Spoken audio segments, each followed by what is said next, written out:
이재명 대통령이 조금 전 청와대 영빈관에서 취임 1주년 기자회견을 열고 지난 1년에 대한 소회와 주요 현안에 대한 입장을 밝혔습니다. 6.3 지방선거 투표용지 부족 사태 파장이 점차 커지고 있는데요. 김진욱 더불어민주당 당대표 언론특보, 김기흥 국민의힘 미디어 대변인과 조금 더 자세한 이야기 나눠보겠습니다. 어서 오십시오. 네, 안녕하세요. 네. 자, 이재명 대통령의 기자회견 면면을 들여다보기 전에 두 분의 평가를 먼저 들어보고 싶은데요. 이재명 정권의 1년 어떻게 평가를 하시겠습니까? 일단 지난 1년 동안 이재명 정부가 출범하는 과정이 매우 험난했지 않습니까? 그런 만큼 오늘도 이재명 대통령께서 말씀하신 것처럼 회복과 정상화를 위해서 쉼없이 달려온 1년이다. 이렇게 평가를 할 수 있을 것 같습니다.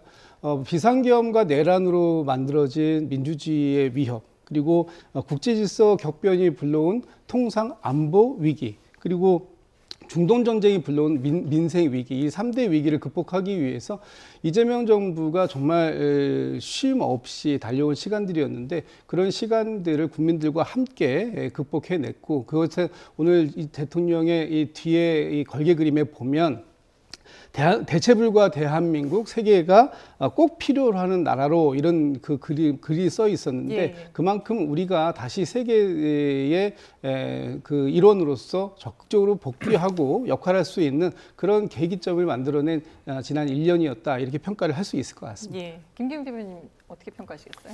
저는 좀 좋게 평가하기 좀 어려운데요. 무엇보다도 과연 대한민국에 이재명 대통령의 말뿐이 있고 제도와 시스템이 제대로 작동하는지에 대해서 저는 의문입니다. 무엇보다도 오늘 조금 언급을 했는데 본인의 공소 취소 특권 관련해서 저는 이거 다른 것 떠나서 이건 죄명 지우기법이라고 생각을 합니다. 근데 이 부분에서 확실하게 이걸 하면 안 된다 그런 얘기를 하지 않아요.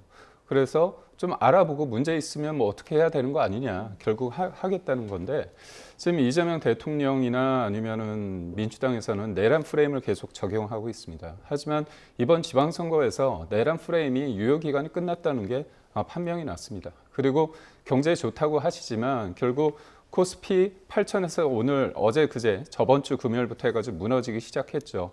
무엇보다도 이제 빚을 통해 가지고 투자하는 분들이 많이 생겼고 또 부동산 문제 뭐라고 얘기했습니까? 정부 얘기는 시장 없다고 했지만 매매가도 오르고 있고 전월세 다 폭주하고 있습니다. 그리고 삼고라고 하죠. 고물가, 고환율, 고금리 이 부분에 대해서 성공의 비용이라고 했지만 성공은 정부가 하고 비용은 그럼 서민들이 치르는 겁니까? 실질 소득이 나아지지 않고 있다는 통계가 있습니다. 겉만 번지르르 하지 민생의 삶은 서민들의 삶은 좋아지지 않았다 이런 말씀을 드립니다. 네. 자, 아주 상반된 평가를 내려주셨는데요. 오늘 1주년 기자회견에서 대통령이 최근 치러진 6.3 지방선거 결과에 대해서 이렇게 평가를 하기도 했습니다. 이 대통령의 목소리 듣고 이야기 이어가겠습니다. 당이란 뭘 해야 되는 건가? 저는 집권했을 때 당과 야당이었을 때 당이 달라야 된다고 봐요.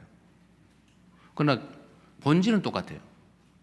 끊임없이 국민을 설득하고 지지층을 넓히고 또 이겨야 되는 곳을 졌다고 하면 그 문제가 다르죠. 최소한 성공은 아니죠. 근데 이것도 결국은 국민들의 경고라고 생각합니다. 사실 되게 주목받던 관심이 가던 그런 주제였습니다. 그러니까 이번 6.3 지방선거 결과에 대해서 대통령이 어떻게 평가를 하는가. 여당에 대한 좀 아쉬움을 드러낸 듯한 발언으로 들리는데 어떻게 좀 해석하셨습니까? 그렇습니다. 숫자적으로는 저희 민주당이 이번 지방선거에서 지난 22년 지방선거의 결과보다 상당히 좋은 성과를 낸 건 맞습니다. 그러나 내용적으로 반드시 이겨야 하는 또 이길 수 있었던 선거들을 패배한 상황 속에서 과연 이것을 성공이라 이렇게 얘기할 수 있겠느냐. 아마 이런 부분들에 대해서 좀 말씀을 좀 주신 것 같고요. 네. 저는 대통령님께서 충분히 주실 수 있는 언급을 주셨다. 특히 대통령께서 당대표 시절에 이기는 민주당, 또 유능한 민주당, 그리고 그 강한 민주당을 말씀하셨는데 그 당시에 저희가 야당의 입장이었던 상황과 지금의 현재 여당의 입장에서 사실 당의 역할이 좀 달라질 필요가 있었다라는 부분을 에둘러서 좀 말씀을 주셨던 것 같습니다. 특히 야당일 때는 창의 역할을 잘 하는 것, 그래서 네. 반드시 그 경쟁 상대에게 이길 수 있는 민주당이 되는 것도 중요했지만 집권 여당이 된 이후에는 그릇의 역할, 특히 포용의 역할을 조금 더 적극적으로 했어야 됐다라는 부분에 대한 아쉬움을 말씀 주신 것이라고 보고, 그런 부분들에 대해서 이번 지방선거에서 민심은 그런 좀 담는 포용의 그릇의 한계를 보였던 민주당을 좀 따갑게 매섭게 질책하신 게 아니냐, 뭐 이런 반응으로 저는 이해가 되던데, 대통령님께서 뭐 모든 것이 대통령의 책임이다, 그 책임을 무겁게 생각하신다라는 취지로 말씀을 주셨기 때문에 앞으로 당도 이와 뭐 비슷한 취지로 뭐 이제 국민들께 설득해 나가는 작업을 해야 되지 않을까. 아마 그런 것들이 다음 이번 이제 돌아오는 저희 민주당의 전당대회를 통해서 국민 여러분들께 어필할 수 있는 그런 시간들이 있지 않을까 싶습니다. 예. 자, 그런가 하면 이 대통령이 또 투표용지 부족 사태에 대한 의견을 밝히기도 했는데요. 청년들에 대한 고마운 마음을 드러내기도 했습니다. 함께 보고 오시죠. 사실은 이제 이게 이제 부정선거론하고 좀 뒤섞여 있긴 한데 좀 달라요. 그리고 그 문제를 지적하는 청년들에 대해서 참으로 귀하고 존경할 만하다는 생각이 듭니다. 사실 저도 그 생각을 못했거든요. 아, 이거 뭐 열 몇 명이 투표를 못했다는데 뭐 투표 결과 영향도 없고 라고 생각한 측면이 없지 않거든요. 우리 같은 사람들은 일종의 뭐라 그럴까요? 그러니까 둔감해졌다고 그럴까? 주권 감수성 부족? 이런 게 아니었나 싶은 반성이 저도 들더라고요. 네, 주권 감수성 부족이 아닌가라며 반성을 하게 된다라는 얘기를 했는데요. 어떻게 보셨어요? 대통령의 인식이 굉장히 가볍습니다. 이 말씀을 드리는 건 열 몇 명이 투표를 못했다? 열 몇 명이 투표를 못했습니까? 그거에 대한 근거가 뭡니까? 몇십 명이 못했는지 몇백 명이 못한지 모르거든요. 근데 어떻게 대통령은 저렇게 열 몇 명이 못한 거 이렇게 가볍게 생각하시는지 모르겠습니다. 본인은 주권 감수성이라고 얘기를 하지만 그렇게 거리에서 광장에서 외치는 사람들은 재선거를 얘기하고 있습니다. 그리고 이 문제에 대해서 가장 어떻게 보면 결정적인 부분에 있어서 선관위가 권위가 없습니다. 선관위의 권위를 떨어뜨리는 데 있어서 가장 큰 역할을 한 게 저는 이재명 대통령이라고 봅니다. 왜냐? 사전투표 때 어떤 게 있었습니까? 기표소에서 본인이 나와가지고 이거 제대로 시켰는지 봐달라고 하니까 그 선관위 직원이 뭐라고 했죠? 보여주시면 안 된다고 얘기했습니다. 근데 대통령이 뭐라고 했냐? 상관없다, 이리 와라. 이렇게 얘기했습니다. 근데 보지도 않고 봤으니까 괜찮다 이렇게 얘기하지 않겠습니까? 그거는 명백히 무효 처리하는 게 맞습니다. 그래서 선관위가 만약에 대통령 살아있는 권력자라고 해서 그게 원칙상 무효라고 생각을 한다면 무효 처리를 하면 선관위가 원칙에 의해서 하는구나. 그렇게 국민들이 받아들이겠죠. 근데 그게 아니라 대통령은 상관없다는 거 아닙니까? 이게 법 앞에 모든 국민이 평등하고 법 위에 누구도 군림할 수 없다는 이 원칙에 위배되는 거잖아요. 그렇기 때문에 알고 보니까 내가 갔는데 투표를 못하는 겁니다. 처음에는 20 몇 군데인 줄 알았더니 50군데 넘고 점점 늘어나고 있습니다. 그럼 선관위가 한 말에 대해서 과연 믿을 수 있을까요? 이거는요, 대통령의 인식 자체가 열 몇 명이 잘못 투표한 거 이게 뭐가 문제냐는 식으로 얘기하시는 것 자체가 문제라고 보고 있고요. 이거는 재선거를 할 수 있느냐 없느냐를 떠나서 원칙이 잘못됐기 때문에 저희가 개표 중단과 재선거를 요구를 했던 거고요. 만약에 국민들이 거기에 있는 20, 30대들의 목소리가 맞다고 한다면 대통령이 이렇게 말씀하신 거는 그들의 어떤 사안을 보는 엄중함과 대통령의 인식의 갭이 굉장히 크다 볼 수밖에 없습니다. 네. 자, 이 사안과 관련해서는 잠시 후에 조금 더 이제 깊이 있게 좀 이야기를 나눠보도록 하고요. 또 오늘 기자회견 자리에서 나온 초과 이윤, 또 부동산에 대한 이 대통령의 목소리도 있었습니다. 듣고 오겠습니다. 노동자들의 기여도 있을 것이고, 뭐 그 회사 투자자들의 목도 있을 것이고, 보조금을 지원한 우리 국민들도 있지 않습니까? 그래서 이게 국가 산업 정책에도 매우 심각한 영향을 미칠 수 있는 의제예요. 우리나라 안에서만 논쟁해서 끝낼 일이 아닙니다. 수요 공급을 조정하는 장치는 여러 가지가 있습니다. 뭐 규제의 문제도 있고요, 금융의 문제도 있고, 또는 세제의 문제도 있죠. 거주 용도로 주택을 가지고 있는 거 보호해야죠. 부담이 너무 커지면 안 되니까. 근데 그게 거의 사치품화돼 있다 그러면 서구 선진국이 하는 것만큼의 보유 부담을 갖게 하는 게 맞겠다.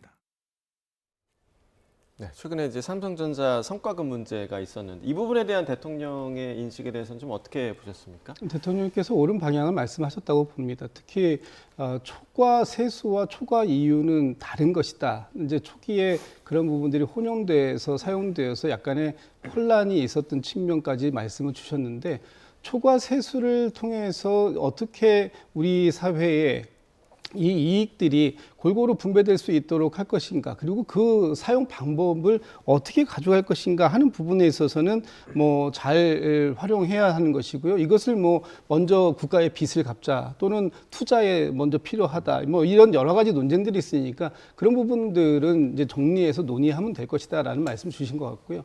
특히 이제 이번에 삼성전자의 노조가 이 초과 이익을 어떻게 분배할 것이냐 하는 부분을 가지고 많은 그 줄다리기가 있었습니다. 예. 이제 파업에 들어가기 직전에 잘 마무리 봉합이 되긴 했습니다만 이 문제는 앞으로도 계속해서 우리 사회에 큰 화두가 될 수밖에 없는 것이고 이 부분을 논의할 때는 상당히 신중해야 한다. 특히 이것이 우리 국내 기업의 문제뿐만 아니라 국제적으로도 미치는 파급 효과가 상당할 수밖에 없는 것이기 때문에 이런 부분들을 논의할 때는 상당히 신중하게 논의하자. 그리고 국제적으로도 이런 부분들에 어떻게 우리가 대응해 나갈 것인가, 그런 부분들 함께 얘기하자는 말씀은 뭐 원론적으로 굉장히 취지에 부합되는 말씀이 아닐까라는 생각이 들고요.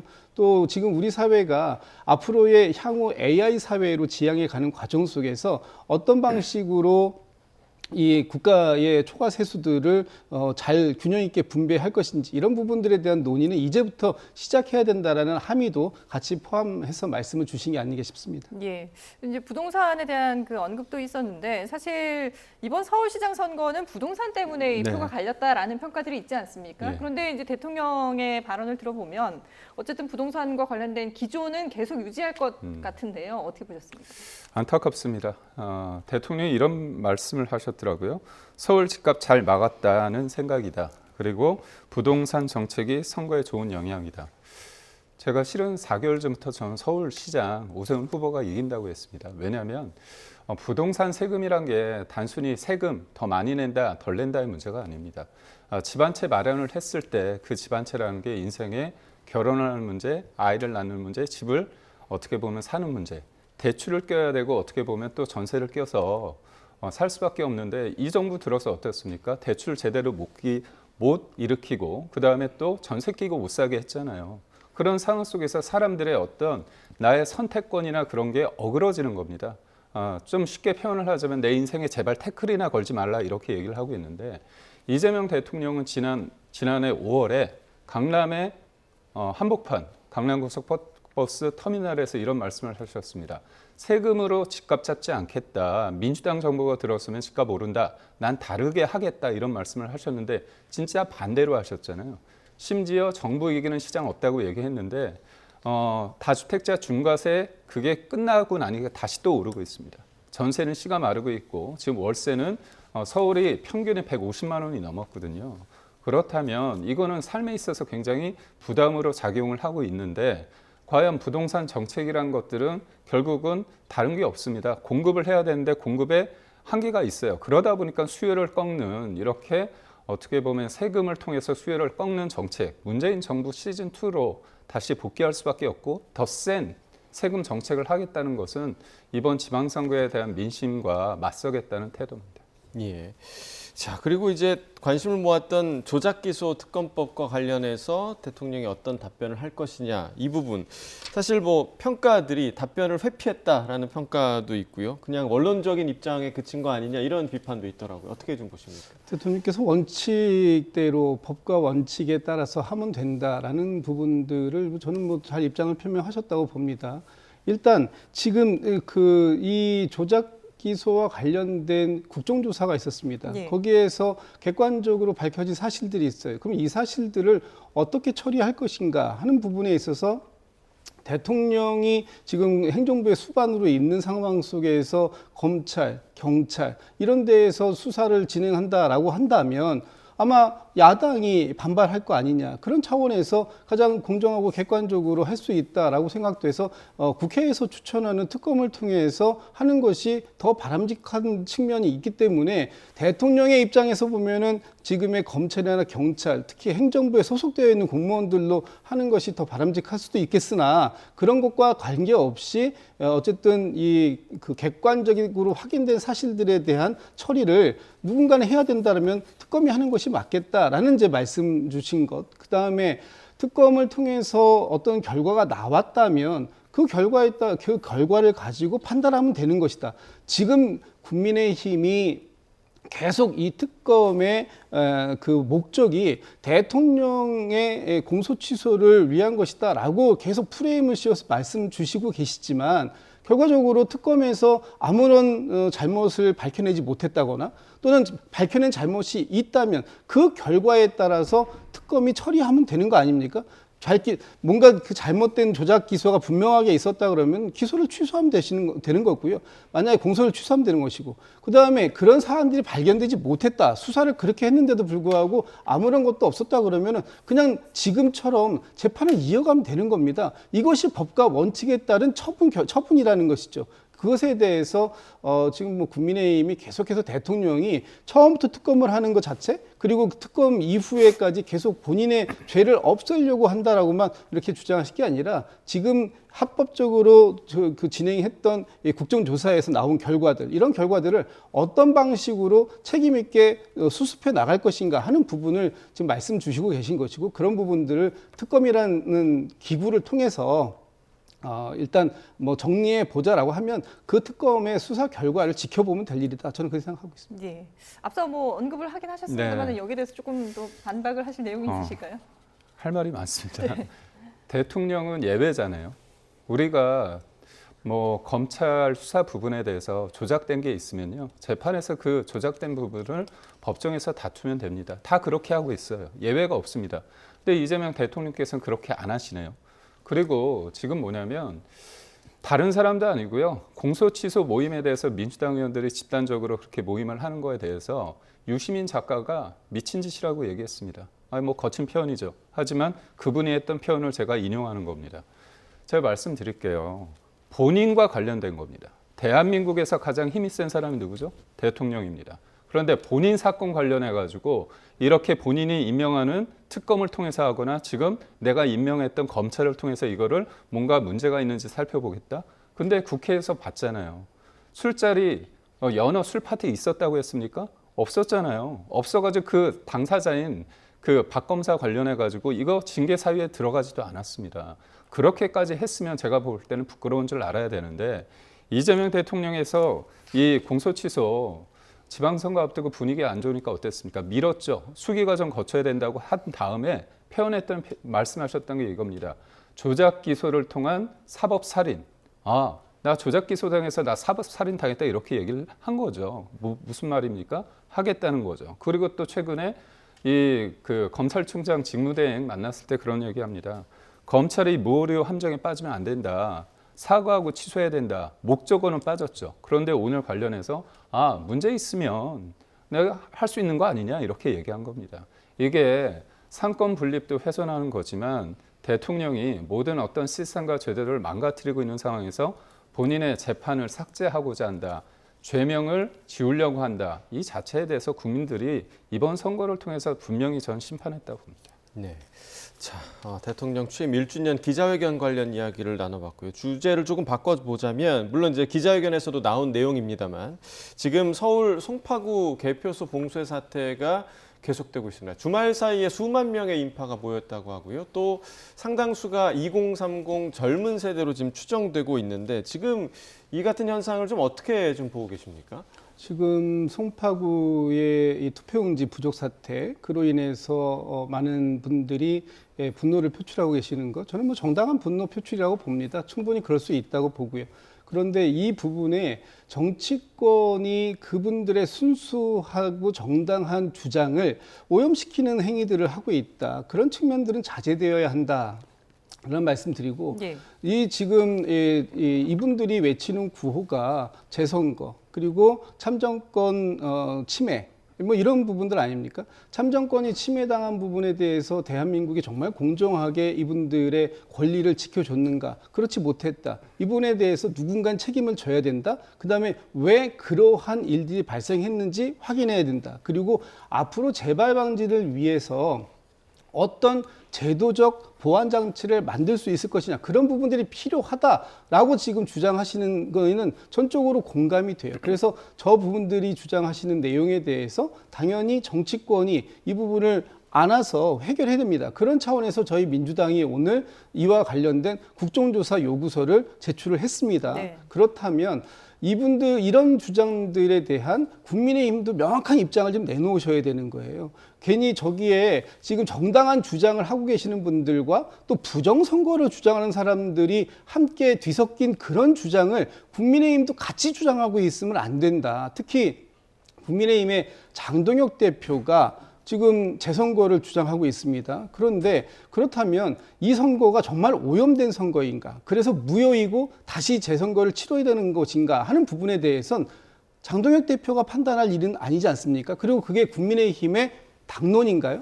지금 우리 사회에는 법과 원칙이라는 게 있습니다. 공직선거법에서 규정되어 있는 재선거에 이게 포함이 되는 구절이 있는 것인가, 규정을 위반한 부분이 있는 것인가, 그 부분에 대해서는 그러면 대법원이 판단을 해줘야 되는 것이고요. 이런 여러 가지의 절차들을 정치권이 제도적으로 풀자, 그런 것들을 논의해보자라고 적극적으로 말씀을 주신다면 저희 민주당은 충분히 그럴 의지가 있고 지금 그렇게 하고 있어요. 이재명 대통령께서도 검경 합수본 구성을 지시했었습니다. 이것은 사태의 원인 파악을 정확하게 하자는 뜻이죠. 저희가 국정조사 하자는 것도 그런 취지고요. 그리고 저희는 국정조사 이후에 나오는 결과에 따라서 특검도 열어놨고 심지어는 이게 헌법기관이다 보니까 헌법상에서 이 그 중앙선거관리위원회에 대한 뭐 감사 권한이라든가 이런 부분들을 규정 짓고 있는 부분까지 개선하는 개선책을 마련하기 위해서 헌법을 개헌할 수 있는 TF까지 구성하자고 제안을 했습니다. 네. 그렇다면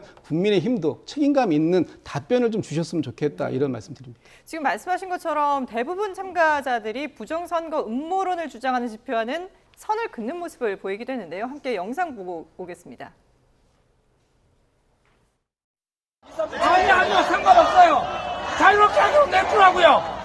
아시겠어요? 아니, 아까 왜 이렇게 했는가 하면 아니요, 상관없어요. 사람이 없어가지고 젊은 사람들이 자주적으로 하잖아요, 지금. 저도 돕고 있어요. 그걸 하려고 해요.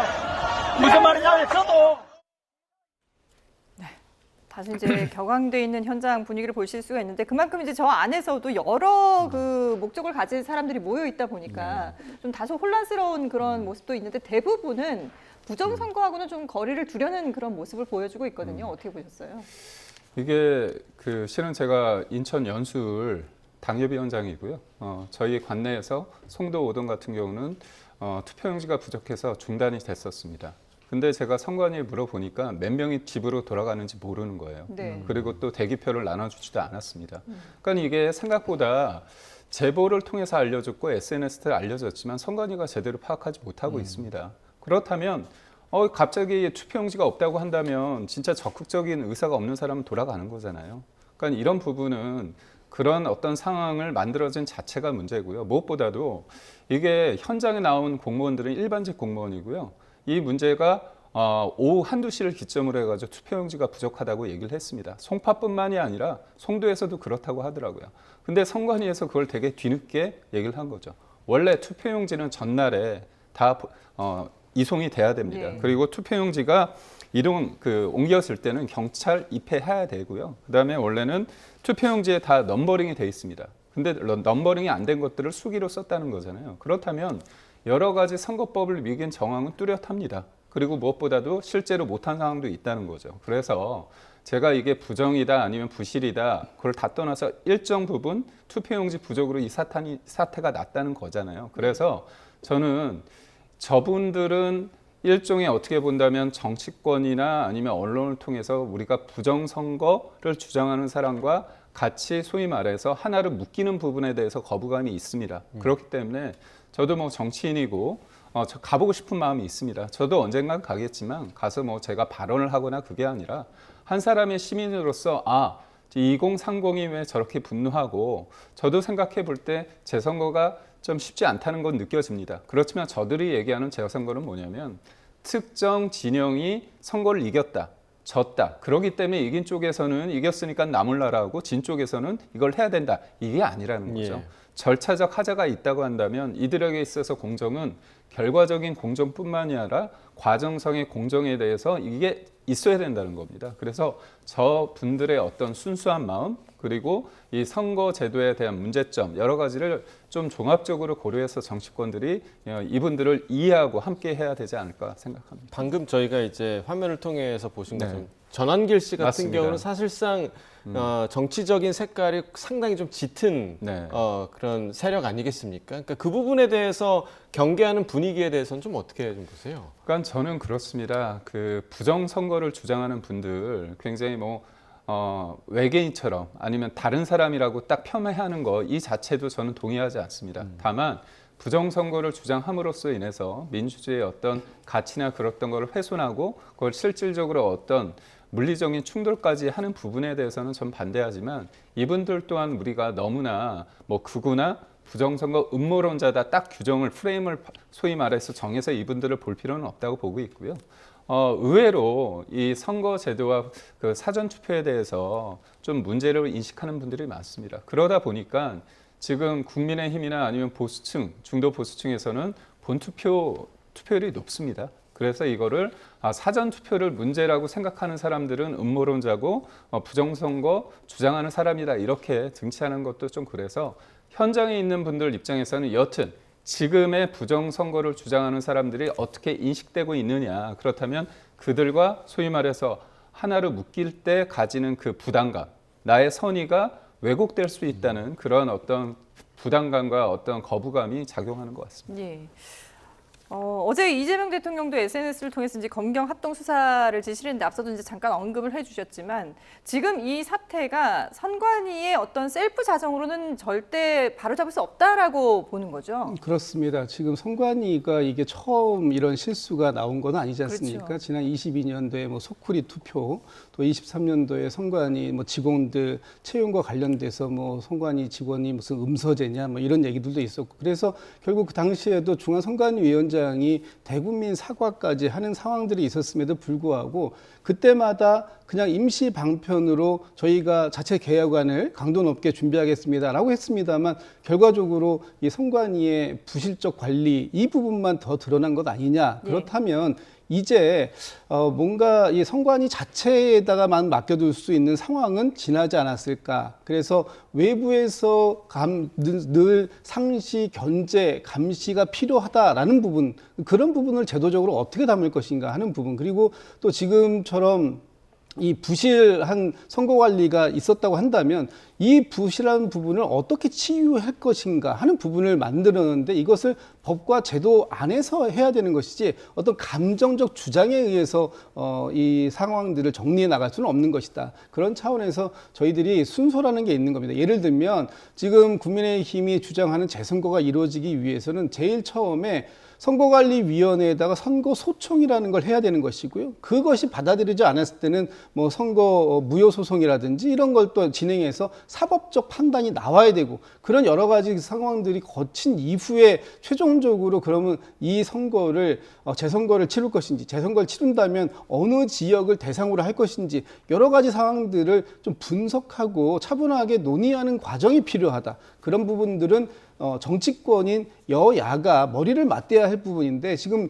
국민의힘 안에서도 상당히 다른 목소리들이 나오고 심지어는 오늘 국민의힘의 또 일부 인사께서는 이건 선거 무효에 해당되니 그 실제 선거에 참여했었던 무효와 관련된 사람들은 접수해달라 이런 또 물론 안내까지도 했다고 합니다. 그렇다면 지금의 국민의힘이 먼저 이 그 분노한 이 2030 청년들의 민심에 올라타서 정치적인 이득을 얻으려고 할 것이 아니라 이 민심들을 이런 갈등들 국민들을 조정하는 조정자의 역할, 그것이 정치의 본령이다. 이쪽에 집중해 주십사 하는 말씀을 좀 다시 한번 드리고 싶습니다. 그러니까 지금 말씀해 주신 대로 국민의힘의 그러니까 입장, 그러니까 당내 분위기는 어떤 겁니까? 왜냐하면 장동혁 대표 같은 경우는 사실상 재선거를 요구하고 있는 네. 입장인 것 같고 당 대표가 실제로 그 현장에 자맹을 좀 했더라고요. 그런 기사도 네. 좀 나온 것 같고요. 당내 분위기가 좀 어떤지.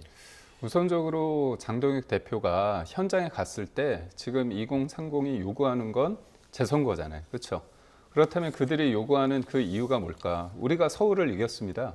민주당에서는 서울을 졌기 때문에 여기 서울이 좀 집중적으로 문제가 되니까 재선거 해야 되는 거 아니냐. 민주당에서 그런 얘기를 하는데 제가 앞서 말씀드렸지만 이건 원칙의 문제이기 때문에 만약에 재선거가 할 수 있는 근거가 마련이 된다고 한다면 저는 하는 게 맞다고 봅니다.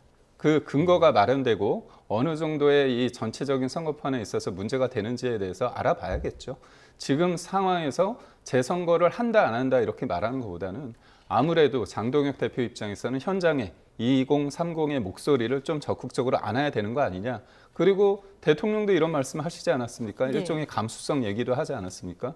이른바 결과론적으로 이거 선거 다 끝났는데 지금 이렇게 하면 갈등 유발하고 뭐 좋겠어? 이게 저도 나이가 어느덧 50대가 되다 보니까 저도 그런 생각을 합니다.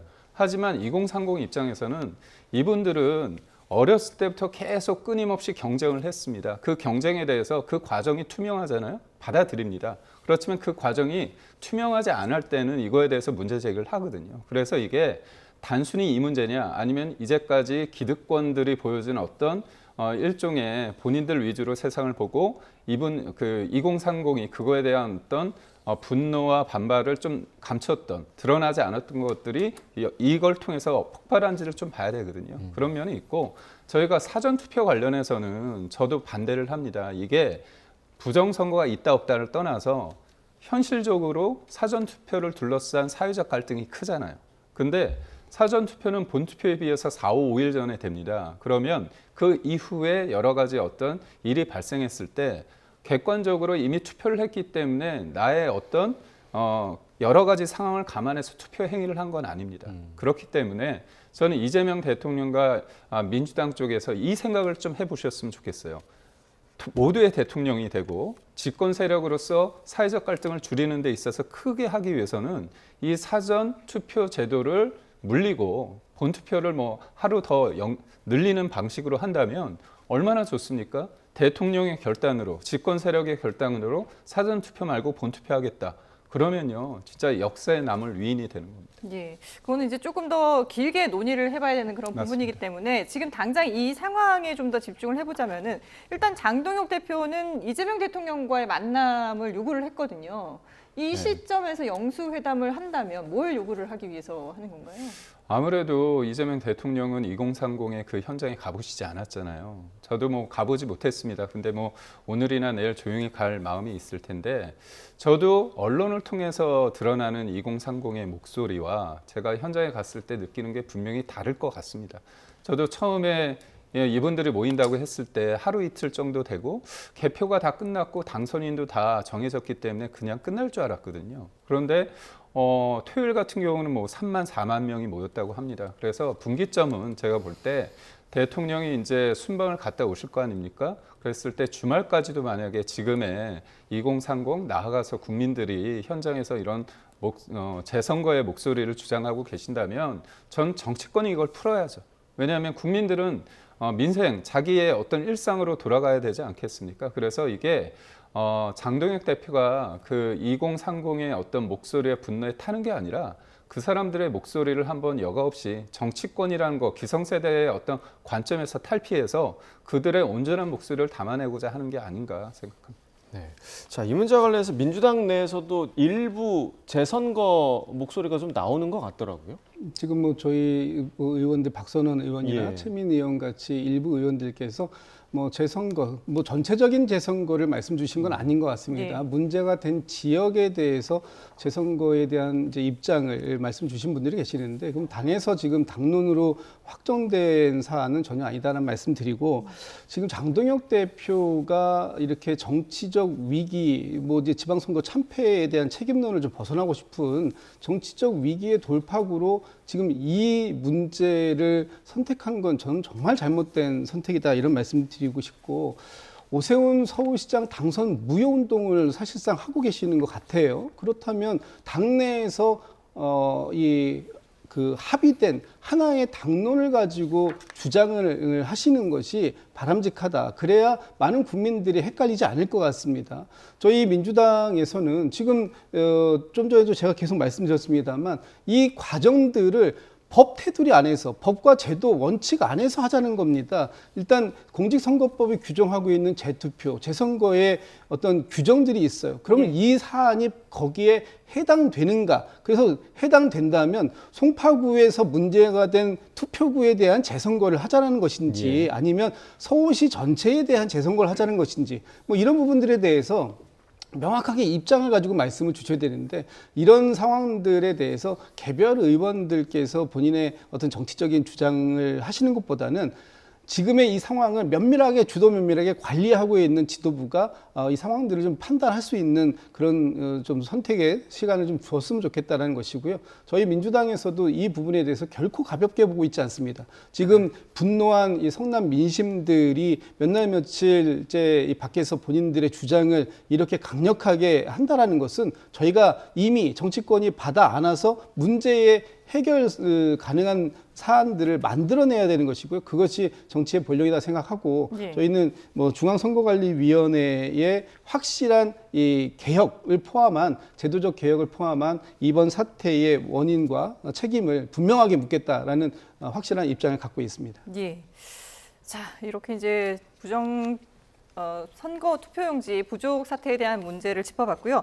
짧게 저희가 또 이제 한 가지 짚어보겠습니다. 이재명 대통령이 차기 국무총리 후보자로 한성숙 중소벤처기업부 장관을 지명을 했습니다. 인사청문회 준비 사무실에 출근하는 한성숙 지명자의 얘기 들어보겠습니다.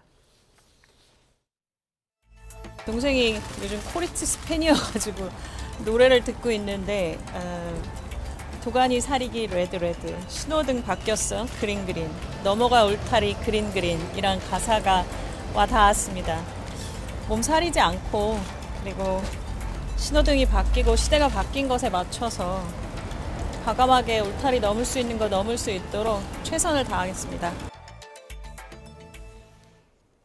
만약에 이제 인사청문회를 통과한다면 20년 만에 여성 총리가 되는 건데, 글쎄요, 이재명 대통령의 이번 지명, 인사에 대한 메시지는 어떻게 봐야 될까요? 오늘도 뭐 그 말씀이 간략하게 있으셨던 것 같은데요. 저는 일단 이재명 대통령께서 집권 2년 차 2기 내각은 확실한 실용과 성장에 방점을 두셨다, 이렇게 생각됩니다. 일단 한성수 후보자가 뭐 여성의 20년 만에 여성 총리가 배출되는 것, 이런 것뿐만 아니라 지금 이재명 정부의 확실한 실용 노선을 계속해서 전 부처로 확산시킬 수 있고 성과를 확실하게 낼 수 있는 그런 그 총리 후보감을 물색했다, 이렇게 뭐 판단이 됩니다. 특히 공무원들이 상당히 힘들어하더라. 그런데 전 부처의 그런 역할들을 한번 좀 맛보게 해보겠다, 이렇게 말씀 주신 건 지금의 공직 사회에 확실한 성과를 주문한 것이다. 그런 측면에서 한성수 후보자가 가지고 있는 역량을 100%, 200% 충분히 발휘해 주기를 기대하시는 게 아닌가라고 전망해 봅니다. 네. 자, 국민의힘에서는 또 국면 전환용 총리 교체 아니냐, 이런 입장을 또 냈더라고요. 그럴 수밖에 없는 게 하정우 AI 수석 관련해서 AI 3대 강국 100조 원 투자 그렇게 했는데 어떻게 됐습니까? 재보궐 선거용으로 그냥 쓰다가 어떻게 되면 뭐 폐기라는 표현은 그렇지만 그 무거움에 비했을 때 가벼이 쓰지 않았습니까? 저는 사실 그 언론의 그 깜짝 발탁이라는 건 굉장히 어떻게 보면 젠틀한 표현입니다. 의외의 인사인 거죠. 근데 제가 오늘 이분 후보자의 그 아침 내용을 보면서 깜짝 놀랐습니다. 앞부분 내용이요. 김민석 총리에 대한 어떻게 보면 용비어 첨가입니다. 이거 저는 도저히 받아들이기 힘든데 그게 왜 그렇습니까? 이분이 왜 되죠? 김민석 총리가 나가서 당권 도전하기 때문에 지금 그 자리를 비우는 겁니다. 그런데 이재명 대통령이 국정의 2인자로서의 어떤 총리를 무게감을 생각하느냐? 전 국무위원 중에 한 사람 정도 생각하는 것 같아요. 지나친 어떤 비약이나 어떤 논리, 비약이나 지적이 아닌 게 지금 어떻습니까? 총리, 비서실장이 지금 언급이 되다가 마땅한 사람이 없어서 강훈식 비서실장이 자리에 있지 않습니까? 정성호 법무부 장관은 어떻습니까? 지금 검찰 개혁과 이른바 이재명 대통령의 공소취소 특검 관련해서 이 문제를 자기가 해결한다고 하잖아요. 그러다 보니까 어떻게 보면 공간이 빈 겁니다. 그러면 일종의 그 사람이 적합하기 때문에 그 자리에 간 게 아니라는 거죠. 그런데 급기야 오늘 이런 식으로 얘기합니다. 중추라는 거잖아요. 지난 1년간 김민석 총리는 내란 이후에 민주주의 회복과 그리고 국가 정상화의 기반을 다지는 중추가 되었다. 지금 저는 이런 식으로 언론에 국민에 이렇게 등장하는 방식에 대해서 제가 볼 땐 좀 지나친 면이 있다고 봅니다. 예, 알겠습니다. 네, 지금까지 김진욱 더불어민주당 당대표 언론특보 그리고 김기은 국민의힘 미디어 대변인과 함께 얘기 나눠봤습니다. 두 분 말씀 잘 들었습니다. 맞습니다.